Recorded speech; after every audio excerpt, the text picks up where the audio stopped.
CGI पर जूता नहीं फेंका गया है, इस देश के संविधान के ऊपर जूता फेंका गया है, इस देश के आत्मा पर जूता फेंका गया है। ये जूता सिर्फ कोई डिस्ट्रिक्ट कोर्ट के डिस्ट्रिक्ट जज या हाई कोर्ट के जज पे नहीं फेंका गया। ये देश के सबसे बड़ी न्यायिक व्यवस्था सुप्रीम कोर्ट के चीफ जस्टिस पर फेंका गया है। मतलब देश की सबसे बड़ी न्यायिक व्यवस्था पर फेंका गया है और बाबा साहब अंबेडकर के विचारों पर फेंका गया है।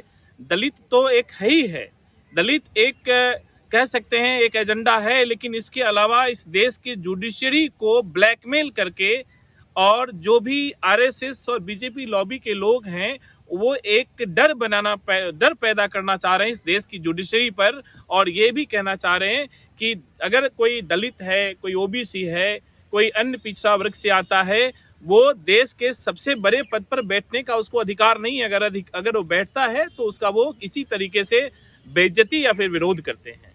तो इस देश की आत्मा पर है, बाबा साहब अम्बेडकर के विचारों पर ही हमला है, देश की सबसे बड़ी न्यायिक व्यवस्था पर हमला है और इस तरीके से इस देश के लोकतंत्र पर हमला किया जा रहा है। क्योंकि बाबा साहब अम्बेडकर की जो संविधान की पहली भूमिका था we the people of India, आज पलटकर पूछ रहा है who the people of India, आप कौन होते हैं सवाल करने वाले। जैसा अभी हमारे पहले एक वकील साहब बोल रहे थे कि देखिए लद्दाख में क्या हुआ, अगर कोई देश के लोकतंत्र को बचाने की कोशिश किया जाता है तो उसे यूएपीए लगा करके उसको बंद कर दिया जा रहा है। अगर कोई इस तरीके देश की जुडिशरी पर हमला कर रहा है उसको महिमा मंडन किया जा रहा है। मुझे लगता है कि इसी पैसे में हमारे जुडिशरी फ्रेटर्निटी में, लीगल फ्रेटर्निटी में कई लोग हैं जो ऐसे बदतमीज और उपद्रवी का बचाव कर रहे हैं, ये मैंने देखा है।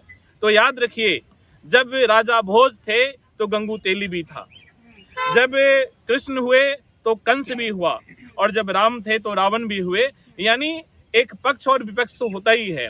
तो कुछ ऐसे तत्व मिलेंगे जो सीजीआई के ऊपर जूता फेंकने का वकालत भी कर रहे हैं कि वो सही कर रहा है। तो ये उपद्रवी हैं, ये आरएसएस मानसिकता के लोग हैं, ये बीजेपी मानसिकता के लोग हैं जो इस देश की संस्कृति पर, इस देश के संविधान पर, इस देश की जुडिशरी पर, इस देश की आत्मा पर हमला करना चाह रहे हैं। क्योंकि वो संविधान के हिसाब से नहीं चलना चाहते, वो चाहते हैं मंदिर और मस्जिद के हिसाब से चलना, वो चाहते हैं धर्म के हिसाब से चलना।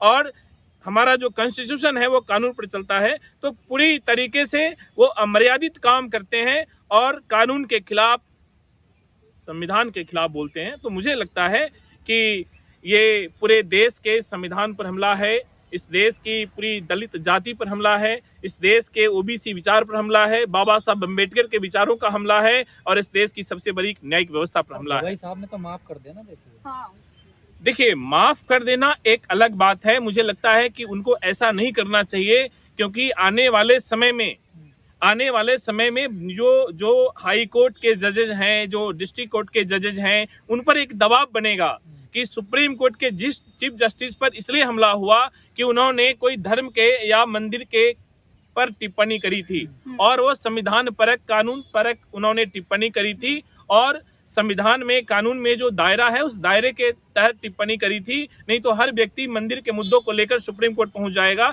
तो इतना समय तो सुप्रीम कोर्ट के पास है नहीं। सवाल होता है कि जब सुप्रीम कोर्ट का चीफ जस्टिस सुरक्षित नहीं है तो फिर नीचे के जजेज क्या सुरक्षित होंगे। इसीलिए कोई नीचे का जज चाहकर भी जो सत्ता पोषक लोग हैं उनके खिलाफ या सत्ता पोषक के विचार के लोग हैं उनके खिलाफ कोई टीका टिप्पणी नहीं कर सकता, कोई धर्म पर टीका टिप्पणी नहीं कर सकता और अंधविश्वास को बढ़ावा देने पर कोई टीका टिप्पणी नहीं किया जा सकता। इसलिए एक डर पैदा करने की पूरी कोशिश की गई। लेकिन ये भी जो अपराधी, जो हमलावर है, ये कह रहा है कि उन्होंने सनातन का अपमान किया है। देखिए अब मैं, जिसने जूता फेंका, अभी साउथ दिल्ली में क्या नाम है उनका, मैं नाम भूल रहा हूँ, जिसने 32 लड़कियों के साथ बलात्कार किया। 32 लड़कियों, चिन्मयानंद 32 लड़कियों के साथ रेप किया, उस पर एलिगेशन है, आज वो जेल में है। तब ये जूता, चेतन, हाँ कुछ ऐसा नाम है, मुझे नाम याद नहीं, क्योंकि बहुत सारे बाबाओं हैं, इनका यही प्रोग्राम होता है। तो तब वो जूता फेंकने तो नहीं गया था। जिसने सनातन का चोला पहनकर इस देश की बेटियों के साथ बलात्कार किया, तब वो जूता फेंकने नहीं गया। और ये तो एक कहावत है, क्योंकि सनातन, मैं भी एक तरीके से तथाकथित हिंदू हूँ। तो सनातन इस बात की इजाजत नहीं देता कि आप कानून के खिलाफ काम करें और कोई धर्म पर टिप्पणी करे तो आप जूता उठाएं। अगर सनातन इस तरीके की बात करता है तो मैं सनातन के खिलाफ हूं, क्योंकि हमारी कोई भी संस्कृति इस बात की इजाजत नहीं देता, हमारी कोई भी जो कह सकते हैं जो परंपरा है वो इस बात की इजाजत नहीं देता।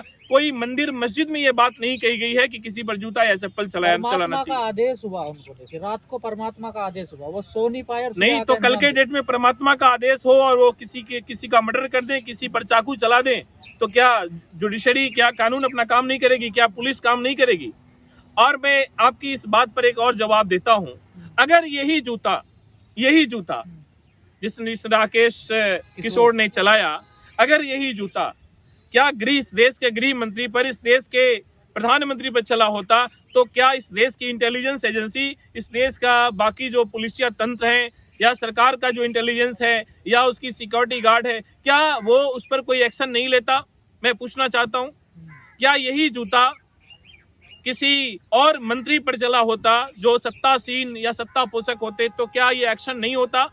इस देश की कानून व्यवस्था को, इस देश की प्रशासनिक व्यवस्था को, इस देश के गृह मंत्रालय को सुमोटो लेते हुए ऐसे लोगों को कम से कम 6 साल के लिए जेल में बंद करना चाहिए, ताकि आने वाले समय में कोई भी ऐसा जो उपद्रवी क्रम है वो नहीं कर सके। तभी इस देश को एक नया सीख मिलेगा और बाबा साहब अम्बेडकर का जो विचार है वो अक्षुण्ण रह पाएगा। इस देश की संस्कृति, इस देश की परंपरा, इस देश का संविधान सुरक्षित रह पाएगा। अभी तो आपने हाल ही में देखा होगा, हरियाणा में डीजीपी से नीचे एक लेयर होता है एडीजीपी, और पहली बार ऐसा हो रहा है कि एडीजीपी इसलिए सुसाइड करना पड़ा क्योंकि वो दलित होने के लिए उसे मजबूर किया गया, वो अपने आप को किल कर लिया।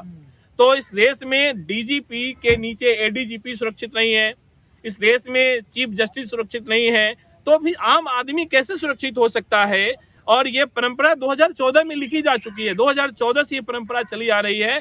तो फिर मैं कहता हूं कि बाबा साहब अम्बेडकर और हमारे देश के जो संविधान निर्माता थे या संविधान निर्माता के सहयोगी थे, या फिर हमारे देश के उन कर्णधारों ने जिसने आजादी का सपना देखा था, लोकतंत्र का सपना देखा था, हमारे देश के महापुरुषों ने इस आजादी का सपना नहीं देखा था। उन्होंने बहुत बड़ी आजादी का सपना देखा था, जहां पर उनको लगा था कि मैं अपनी बात अपने हिसाब से कह सकता हूं, और अगर कोई सत्ता पोषक है और वो गैर कानूनी काम कर रहा है, वो जनता के खिलाफ काम कर रहा है, तो हमें वो आवाज बुलंद करके अपनी आवाज उठानी चाहिए। और इसीलिए मीडिया को चौथे स्तंभ के रूप में इस देश ने रखा। लेकिन हालात क्या है, जो आप लोगों को अगर छोड़ दें, जो स्वतंत्र मीडिया है, बाकी जितने भी मीडिया चैनल्स हैं, वो आज उनको क्या बोला जाता है, सभी जानते हैं, उनको बोला जाता है गोदी मीडिया, उनको बोला जाता है, और क्या गोदी मीडिया बोला जाता है। तो इस तरीके से इस देश की जुडिशरी को, इस देश के लोकतांत्रिक व्यवस्था को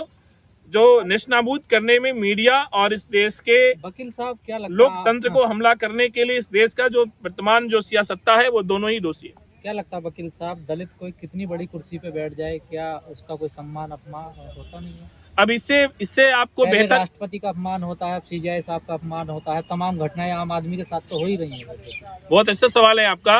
आपके सामने है, जब प्रशासनिक व्यवस्था में एक दलित जाति से आए हुए प्रशासनिक व्यवस्था के सबसे उच्च पद पर बैठे एडीजीपी को दलित होने के वजह से सुसाइड करना पड़ रहा है, देश के सबसे बड़ी न्यायिक व्यवस्था माननीय सुप्रीम कोर्ट के चीफ जस्टिस होने पर, दलित होने पर जूता फेंका जा रहा है, तो इससे आगे बोलना तो मुझे लगता है कोई उचित है ही नहीं। आप समझ सकते हैं कि इस देश में दलित होना ही अपराध है, ओबीसी होना अपराध है, और सत्ता के खिलाफ बोलना भी अपराध है।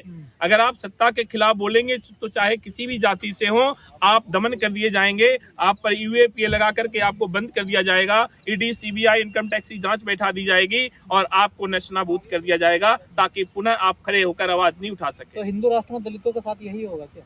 देखिए, मैं तो आज तक ये तो हिंदू राष्ट्र के नाम पर, तथाकथित राम राज के नाम पर ये देश को बरगलाया जा रहा है। जब हमारे देश पर न जाने कितने प्रकार की संस्कृति ने हमला किया, यहाँ पर फ्रांसीसी आए, तुर्क आए, पठान आए, चर्च आए, पुर्तगाली आए, मुगल आए, और मुगल ने 1 साल तक शासन किया। इसके अलावा अंग्रेजों ने 250 साल तक शासन किया, 70 साल तक कांग्रेस ने भी शासन किया, तब हमारा देश मुस्लिम राष्ट्र नहीं बना। तो आज जब इस देश के शीर्ष पद पर चाहे गृह मंत्री हो, इस देश में चाहे राष्ट्रपति हो, चाहे प्रधानमंत्री हो, चाहे इस देश के जितने भी डीजीपी हो, एजीपी हो, और इस देश में जितने भी बड़े पद हैं, मुख्यमंत्री, मुझे लगता है कि 22, 23, 24 प्रदेशों में बीजेपी तथाकथित हिंदू राष्ट्र कहने वाली लोगों की सरकार है। तो आज जो दमन हो रहा है, जहां पर चीफ जस्टिस सुरक्षित है नहीं है, जहां पर एडीजीपी सुरक्षित नहीं है, तो कैसे आप कह सकते हैं कि ये हिंदू राष्ट्र बन जाएगा तो राम राज आ जाएगा। लेकिन हमलावर जो वकील है उसने एक बात और कही कि जो बिल्डोजर के खिलाफ जो इन्होंने फैसला दिया था सीजीआई में, उससे भी बड़ा आहत हुआ हूं। देखिए, वो बिल्डोजर का राज चाहते हैं। मुझे लगता है कि उस व्यक्ति को वकील कहना ही गलत होगा, क्योंकि वकील और लीगल फ्रेटर्निटी कम से कम इतना बदतमीज नहीं हो सकता, इतना बेहया नहीं हो सकता, जिसे कानून के बारे में परख नहीं है, जिसे संविधान के बारे में पता नहीं है, और वो अपने आप को 72 साल का वकील कहते हैं। मुझे लगता है कि उसे वकालत के बारे में कुछ भी पता नहीं है, ना कानून के बारे में पता है, ना कानून की परंपरा के बारे में पता है। ये देश संविधान से चलता है, ये देश कानून से चलता है। ये राम राज्य, ये राजाओं का राज्य नहीं है, ये लोकतंत्र है जहाँ पर संविधान परक बातें की जाती हैं, और किसी भी चीज को डेमोलिश करने के लिए, किसी को पकड़ने के लिए, किसी को तोड़ने के लिए एक प्रक्रिया बना हुआ है। तो जहां पर बुलडोजर की बात है, अगर कोई कल्प्रिट है, अगर कोई दोषी है, कोई आरोपी है, तो कोर्ट में प्रावधान बनाए गए हैं, उसको नोटिस देने की प्रक्रिया है, कुछ कोर्ट हियरिंग की प्रक्रिया है, एफआईआर की प्रक्रिया है, तमाम प्रक्रियाओं से जूझना पड़ता है। उसमें तमाम प्रोविजन दिए गए हैं आईपीसी में, अब तो बीएनएस और बीएनएसएस हो गया, तो इसी सब तमाम प्रोविजन दिए गए हैं। उस प्रोविजन के खिलाफ अगर कोई काम करता है तो वो क्रिमिनल हो सकता है, वो कोई लॉयर नहीं हो सकता। हमला सीजीआई साहब पे है या पूरे देश पे, लोकतंत्र पे, संविधान पे हमला है? मैंने पहले ही कहा कि हमला सिर्फ सीजीआई पर नहीं है, ये हमला इस देश के लोकतंत्र पर है, ये हमला इस देश के कॉन्स्टिट्यूशन पर है, ये हमला बाबा साहब अम्बेडकर के संविधान की पहली भूमिका we the people of India पर है, ये हमला इस देश की आत्मा पर है, इस देश की जुडिशरी पर है, ये हमला इस देश के दलितों पर भी है, और उन विचारों पर है जो आजादी और संविधान की बात करते हैं, जो डेमोक्रेसी और जुडिशरी की बात करते हैं, उन तमाम चीजों पर ये हमला है।